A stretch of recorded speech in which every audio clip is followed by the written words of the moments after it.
You're on your global tour. This book is selling unbelievable numbers of copies. I'm so grateful for that. Books, they're still a thing. Yeah, I mean, it's great for the book industry, actually, but it's not so good for the showbiz industry in America, the Hollywood entertainment industry. You've gone through them like a knife through butter. A lot of huge names have fallen. When you sit back and look where you are now, go back to when you left NBC. You were basically out on your own. You lost a job you loved. You didn't know where you may wash up next. You had this devastating information, but you didn't have people brave enough to break it for you. That must have been a very uncomfortable moment compared to where you've arrived at. In some ways, this is, and this is the first thing people tend to talk about with the book, a big body of investigative reporting that's carefully fact-checked and is about these vast circles of mutual protection in Hollywood, in politics, not just in the States, around the world. But it's also, as you say, this very personal story. It's about a low point in my life. I was losing my job over this story, the Weinstein story. I was getting followed, and there were spies with false identities and using front companies to track me. And, you know, I want to be careful to say I had a lot of privilege going into that situation. I had the ability to weather that storm. Very intimidating. But it is intimidating, and it's worth pointing that out in both of our countries. Journalists do get these kinds of tactics thrown at them. I was being threatened with personal lawsuits, and you know, I did not know if I would ever break that story. What's extraordinary about the story is that you obviously did a huge amount of work, and the women were incredibly brave as well in coming forward. But this was a story that had been known, so to speak, the whole kind of offensive, abusive casting couch culture, the allegations about some of the individuals. But what it reveals is how hard it is to get something that's basically sort of almost accepted out there into the open. I want to be careful not to overstate. You know, people knew some of it, and many of the people who have been accused of complicity didn't know the full story, didn't know that there were violent assaults that Harvey Weinstein was accused of, for instance. But the book makes clear, and it lays this out with a documented paper trail, that there were news organizations that knew, that had evidence of that actual criminal activity. You know? What you did, Ronan, brilliantly and courageously, is the pendulum had swung over a century, massively skewed to men. There's no doubt about that. Men operated in very powerful positions, and many of them abused that position of power. The pendulum, since the scandal of Weinstein came out, the Me Too movement that followed, has swung violently the other way, and many people would say good. That's been a good thing. Are you concerned that it may have swung a little too far? Is there a happy medium? You hear about changing workplace environments now, people being very concerned about how, you know, can they even date in a workplace and all that kind of thing. What's your kind of overview about where the pendulum's gone? You know, I get this question a lot, Piers, and the reality is I am not Tarana Burke, who coined the phrase Me Too and is doing this incredible grassroots activism. I'm a journalist. I have a very narrow part of this job, which is to rigorously and fairly interrogate the facts. So my view of this kind of has blinders on. I'm there to ferret out the truth, and it's an incredible moment for investigative journalism, I'll say that. The question about, you know, what should the consequences be, what should the cultural movement be, how far is too far, I'll leave to others. But I will say that for too long, these brave sources weren't being heard. And they are now, and it's just the beginning of listening. I totally agree with that.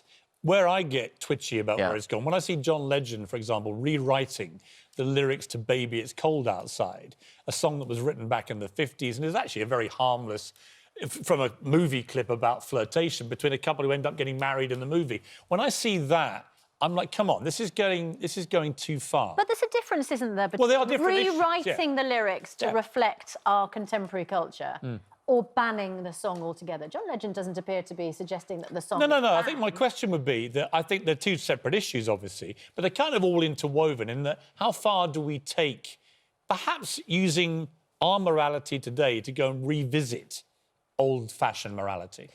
You know, I would point out one important distinction, which is the reporting in Catch and Kill and the broader reporting we've seen from a whole community of brave journalists who banged their heads against the wall trying to out the truth on this, has not been about these cultural gray areas by and large. Yeah. It has been about serious allegations of criminal activity.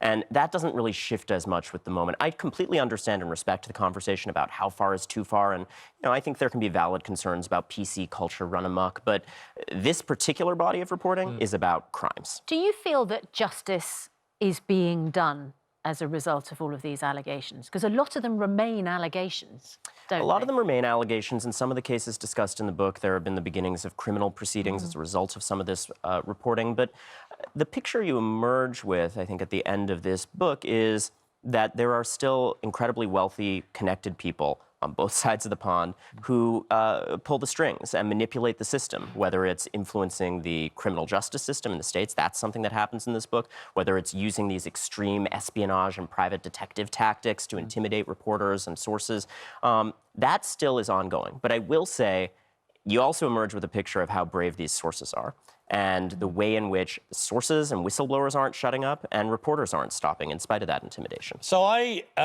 spoke to your mother last night. Did you really?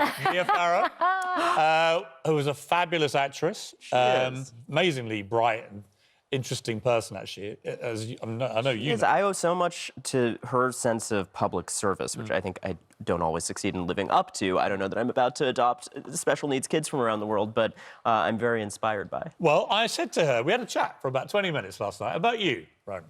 And I said went to my mother? I did. Well, actually, I had her old email. I emailed her, I said, I've got your son coming on tomorrow. And I said, would you like to say anything that I could jump in with? And she went, will you give me a call and we'll talk about it? And we had a great chat. Piers calls it colour. I like that. I like It's a bit of investigative reporting of my own, Ronan. Anyway, she said this. I thought it was very interesting. A few things. But one, she said to me, she said, Ronan's moral clarity is so strong. He never wavered. Even when he lost his job, he loved, and there was no guarantee he would get another. He fought for those women and had no flexibility on the moral issues. I like to think I instilled in him a belief that you have no choice but to stand up for what you believe is right, or you lose your integrity. She said, I sat with him when he won his Pulitzer Prize. It was one of the proudest moments of my life. Well, thank goodness we have opportunities to make our moms proud, right? But there is a more serious point there, which is I grew up around really brave women. My mom is an example of someone who, in standing up for my sister at a time when it was not in vogue to support survivors of sexual violence in the public sphere, she really weathered, blacklisting and smearing and all sorts of terrible things. And while that's not directly factually connected to any of the stories that I reported on, it is something that informed my understanding of just how tough this issue is and what women go up against when they talk about it. She said to me that even as a 2-year-old, you were very loquacious, fully conversant at 2. And she said, ask him, what does it mean to do the weeding?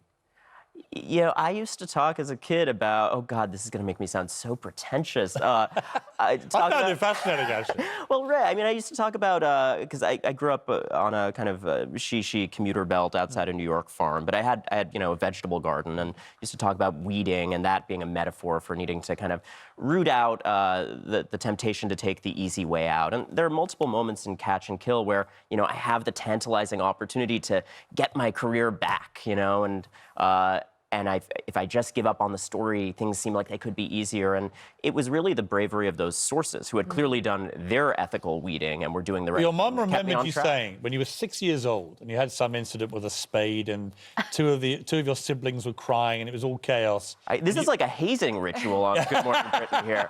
Or it's like, this is your life. I quite like, a nice surprising you with my own investigative reporting. And by the way, it's very well sourced. It's your mother. But you talked about this moment when you were 6 and there was something with a spade and someone got hurt and you had 2 siblings crying, all chaos. And you returned to the soil and you turned to your mother and you said, it's so difficult to be a decent person. It's like you have to weed every single day. That's an extraordinary thing for a 6-year-old to say. That's and yet when I folks. read your book, that is a defining streak about you and your reporting, is that really you're weeding around these enormously powerful organisations and you're weeding out bad people. Well, I did my job, which is to, buckle down, do the reporting, no matter what the storm around you is. But at multiple points in the plot that unravels in this book, you see that dichotomy of, for instance, news executives who are beset by both the kind of enticements and the threats of powerful people. And they do the wrong thing, not because they're evil, but because it's the easy thing and it's the expected thing. And they don't see it as an opportunity for moral leadership on their part. There are also these sources and working level people like my producer at NBC who refused to do the wrong thing. He became a whistleblower and stood up and lost his job in the process. And those are the examples that inspire me. So I hope people close the back cover of this book and they do feel some optimism and feel like there's plenty of people out there doing their weeding. Ronan, it's a fantastic book. You've done an amazing thing. I mean, you're one of the most courageous journalists in the world, and I don't say that lightly, and more power to you. So thank you for coming. That really means a lot We to hear. appreciate it. Thank you, guys. It's great Appreciate to it. see you. And I'll be Ronan. back in Thanks touch so with your much. mother to tell her how things went. I shudder to think what will come out of that next conversation. Thanks, guys.